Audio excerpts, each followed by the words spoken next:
I've got 20 feet on all corners, 20 feet on the middle sides, and an extra 20 and an extra 10. So with all of that, you can pretty much hang this thing anywhere. I've yet to find a site that I haven't been able to hang that. And again, for any details on like the type of rope I use or anything like that, you can check that out and find it on Maddie the Goose in the gear section. I've got my toilet paper here in a watertight bag. This is my Medkit. I'll definitely go over this at some point, all the contents. It is listed on Maddie the Goose, but maybe on another recording I'll just go through the contents of, and go through the what and whys of everything I have in here. This is my bear bag rope. So this is what I use to hang my food at night to keep the bears, well, not really so much the bears, it's really more the raccoons and the mice and stuff from getting into it. And my tent, this is a 3-person, a little bigger than I need, and certainly heavier than I need. It's about 8 pounds. It's the North Face Roadrunner 3. I've always been meaning to get a new tent, but I really do like this one. It's rock solid. It's been nothing but reliable for me, so I just keep on putting off getting a new one, but it'll certainly shed me some pounds and a little bit of size whenever I do finally cop up the cash to get a new tent. This is my sleeping pad. This is Thermarest Ultralight. Great pad, not much to say about it besides I recommend the Thermarest. This is my pack cover. This usually goes in the side pocket of the pack. Really don't use it as a pack cover much because everything I have in my pack is all watertight.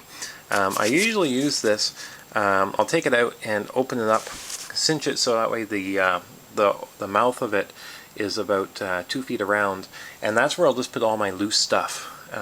It's just a good way of keeping everything together because it's really easy to lose things whenever you're out there, so it just keeps everything together and keeps things from getting lost.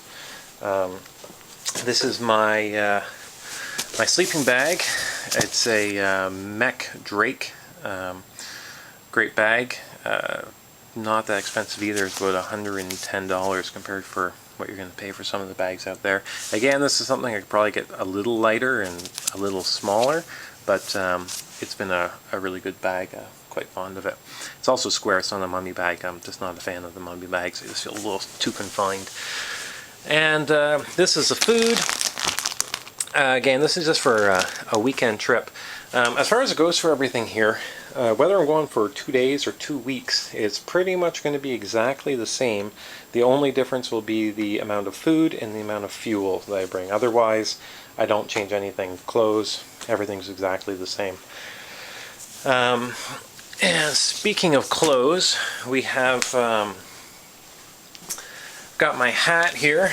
This is the OR, I can't remember the model. Anyways, it's on Maddie the Goose. Great hat, repels water really well, and provides good cover as well whenever it's raining. I always bring handkerchiefs. I have one on me at all times, and I always have a spare, so whenever one gets really dirty, I put it away, I get out the other one, and whenever I get a chance to wash it, wash the dirty one, then I just keep on rotating. Just good for just generally cleaning up and just general use around the site. I've got quick dry pants here. These are pretty light. I usually wear these ones here during the day. I usually wear I don't usually, both of these pants here zip off, but generally I don't, and it's usually whenever you're portaging, it just keeps poison ivy and that stuff off you. I just come within 10 feet of poison ivy and I seem to get it. So, and so yeah, so these are my lighter pants I wear during the day. These are a little heavier, and generally whenever I hit camp, these ones here are often a little wet. I'll change into those. They're a little warmer for the cool Algonquin nights. I got socks, 2 pairs. I got some light long johns and trusty boxers. This is a zip tee shirt from Mech. It is like a pullover, extremely warm. It's very light. I'm not sure exactly what the material is, but as soon as you put it on, it fits tight to your body, and you just feel yourself starting to warm up. It's a great, great pullover. I've got a wicking long sleeve shirt here. Also good just to wear right against your body, and it helps to wick moisture away. And I've got these shirts. These are both Cloud Veil. I think they're called Classic Tees or something like that. These are fantastic. I have two of them. They're identical. Before I only had one, and I brought another shirt, and I would just always wash the Cloud Veil that I had, just because the pockets are so perfectly positioned. It's really cool. Just great shirts. In here I have my my rain jacket and my rain pants, and this is just my stuff pillow here. You just stuff this full of your clothes and that gives you a pillow. I used to just stuff my my sweater, but for the extra 2 ounces, this thing here works pretty well, keeps everything well confined, and I get to stuff it with my sweater, which gives it a little bit more loft, a little more comfortable. This is 2 small micro towels here. Although I really don't use them as towels, I use these more for, I put these on the yoke on the boat for the portaging, and I strap them on with this Velcro here. And it just makes it a whole lot more comfortable. It just keeps it from digging into your shoulders and just hitting those nerves there after you've been portaging for kilometers. And I've got my glasses here. This is Maddie's stuff. Maddie always comes with me on my trips, especially in my solos. This is her own little mini sleeping bag. This is just a super light, pretty cheap bag that I had, and I just cut it in half. It can get down to pretty chilly. It's been going down to 3 degrees, so I just like knowing she's as warm as I am in there, not freezing her tail off. This is her food and her life jacket. Now, really isn't so much for the life jacket. If I can actually just find a harness, I've got to just look around for one.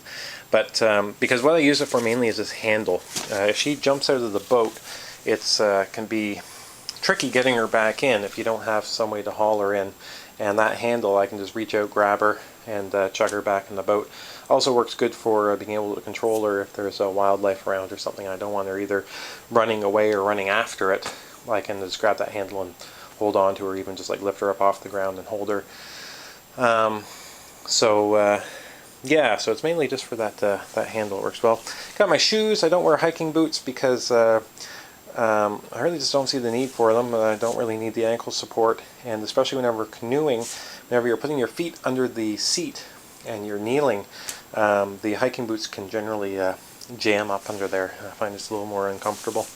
This is the baler, just a juice container cut in half. I've got my knee pads here. These are just foam pads. I rest on the bottom of the boat just for those long hauls. Keeps it a little more comfortable.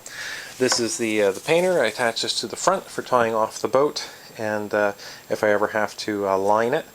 And whenever I hit camp, I'll usually pull the boat up on shore, and I'll use this as a clothesline or gear line.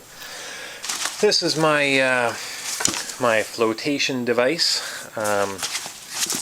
This is a cheaper life jacket than I had before. I have another one that's more expensive, but this one here is just really light. Doesn't really get in the way, and yeah, it works great. Got a whistle on here. Always keep a whistle on your life jacket. If you ever get in the situation that you need some help and you're just bobbing around in the water, that's the thing to do it.